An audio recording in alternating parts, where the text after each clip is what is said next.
একজন নামাজি ব্যক্তির আদব, একজন নামাজি ব্যক্তির আদর্শ, একজন নামাজি ব্যক্তির মানবতা, একজন নামাজি ব্যক্তির মানুষত্বা কেমন হওয়া উচিত, যদি আমরা ইমামে গাজ্জালি রাহমাতুল্লাহ আলাইহির যদি তিনার হিস্টোরি, তিনার যদি ইতিহাস আমরা যদি তুলে দেখি, তাহলে ইমামে গাজ্জালি রাহমাতুল্লাহ আলাইহি বললেন যে সাহাবাদের মধ্যে কিছু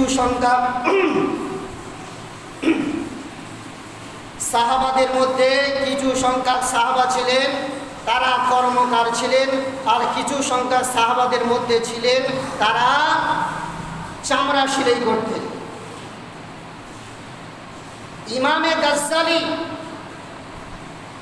রাহমাতুল্লাহ আলাইহি বললেন, হে বিশ্ব জগতের মানবেরা, হে বিশ্ব জগতের মানুষেরা, আজ তোমরা কর্মের মধ্যে রত থাকো।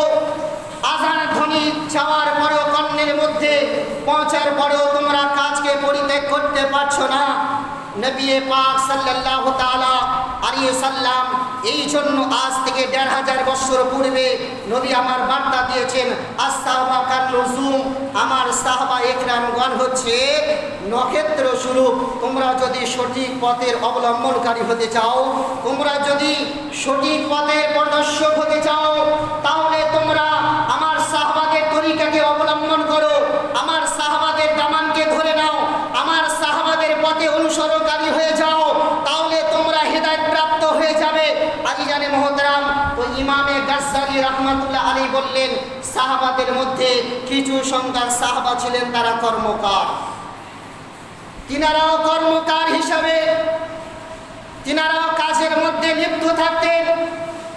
একজন কর্মকারের কাজ হচ্ছে হাতুড়ি উঠিয়ে কোনো জিনিসকে পিঠে পিঠে তা তৈরি করানো।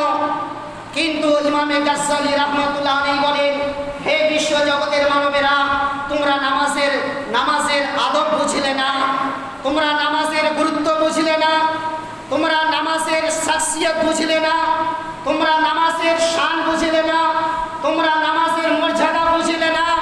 ইমামে গাজ্জালি রাহমাতুল্লাহ আলাইহি বললেন, যখন নামাজের সময় হতো, সেই কর্মকার সাহাবারা যিনারা কর্মের মধ্যে রত থাকত, যখন তারা হাতুড়ি নিজের কর্ম করার জন্য, কাজ করার জন্য হাত দিয়ে হাতুড়িকে যখন তুলে নিতেন, আর হাতুড়ি তুলে নেওয়া আর যখন আযানের ধ্বনি তাদের কর্ণের মধ্যে পৌঁছে যেত, তো ইমামে গাজ্জালি রাহমাতুল্লাহ আলাইহি বলেন, ওই সাহাবারা ওই হাত দিয়ে হাতুড়িটা তুলে নিয়েছেন, হাতুড়িটা নিক্ষেপ করতে যাবেন, এমতো অবস্থায় আযানের ধ্বনি সাহাবাদের কর্ণের মধ্যে আসলো।